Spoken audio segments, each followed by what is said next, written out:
जो देवता बने हुए हैं। अब उन देवताओं को जब ये देवता पद प्राप्त करने की या स्वर्ग जाने की जो साधना करके चले गए, उसी साधना को ये अंतिम मान रहे थे, श्रेष्ठ मान रहे थे। तो वहां जाने के बाद फिर इनको याद आता है कि वेदों में लिखा है, क्योंकि जिन ऋषि महर्षियों ने वेदों अनुसार साधना की और वो कहाँ गए, ब्रह्मलोक में। ब्रह्म की पूजा करने वाले ब्रह्मलोक में जाते हैं। और गीता जी अध्याय नंबर 8 के श्लोक नंबर 16 में लिखा है कि ब्रह्मलोक पर्यंत भी सभी आवागमन में है, जन्म और मृत्यु के अंदर है। तो इनको वहां पता चलता है अभी हमने वेदों अनुसार साधना की और हम यहां आगे चलो स्वर्ग प्राप्त हुआ, महास्वर्ग मिल गया, लेकिन यहां भी मृत्यु होगी, हम फिर जाएंगे इसे छोड़कर। तो वहां क्या इनकी आपस में कैसी चर्चाएं चलती हैं इन देवताओं की। कहते अभी हमने कोई पूर्ण संत नहीं मिला, हमारे को पूर्ण संत नहीं मिला, इस कारण से हम यहां तक की साधना की। तो वह आपस में चर्चा करते हैं भी पूर्ण संत और कौन होता है, कैसा होता है।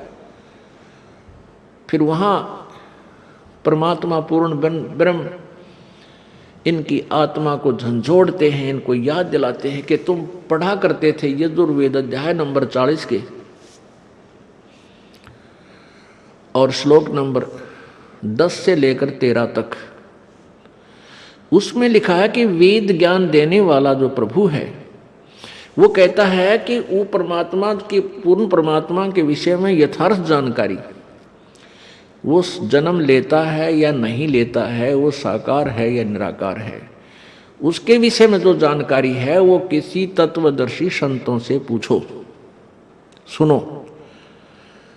तो वो तत्वदर्शी संत का ज्ञान उन वेदों से भिन्न है, इससे सिद्ध है। तो फिर ये वहां चर्चा करते हैं भाई कैसे मनुष्य जीवन मिल गया, अब के जब मनुष्य जीवन परमात्मा दे देगा। कहते हैं हम पूर्ण संत की तलाश करेंगे जो वेदों से भी आगे का ज्ञान जानता हो।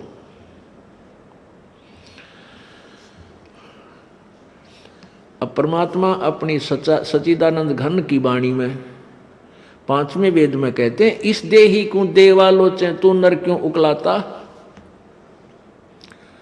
जैसे कई व्यक्ति दुखी हो जाते हैं अपने प्रारब्ध के पापों से, संकट के ऊपर संकट, संकट के ऊपर संकट आ रहा है, तो वो क्या दुखी होकर के क्या धारणा करते हैं, हे भगवान आत्महत्या कर लो। इसके विषय में परमेश्वर अपनी वाणी में कहते हैं इस देही को और देवता लोचे तू नर क्यों उकलाता।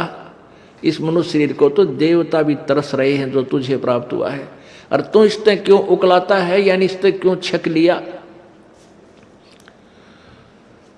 अब इससे दुखी होकर तू इसको नाश करने जा रहा है, इससे अच्छा कोई संत तलाश कर, भक्ति कर, पूर्ण संत की खोज कर। अब यहां इन जालिमों ने क्या जुल्म कर रखा है, ये नकली संतों ने, ये असली संत तक जाने नहीं देते। जगह जगह इन ठगों ने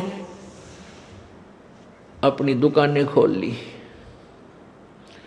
ना इनको कैखे का पता, ना भगवान का पता, ना भक्ति का ज्ञान, और लंबे चौड़े आश्रम बना लिए और ऐसी मार्मिक बातें लिख दी।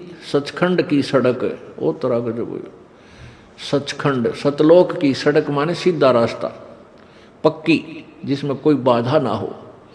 तो श्रद्धालु तो फिर जाएगा भाई, जिसको रोग है, जिसको चाह है परमात्मा की, वहां जा फंसे नकलियां के पास। पूर्ण मोक्ष मार्ग इसी आश्रम में प्राप्त होता है। इस तरह के पता नहीं कितने संत बने हुए हैं। तो ये सबसे बड़ा काल का जाल है, ये नकली संतों का होना। तो कहने का भाव ये है कि देवता भी इस मानव शरीर को तड़फ रहे होते हैं कि कभी मानव शरीर मिले, पूर्ण संत खोज करूं और भक्ति करूं।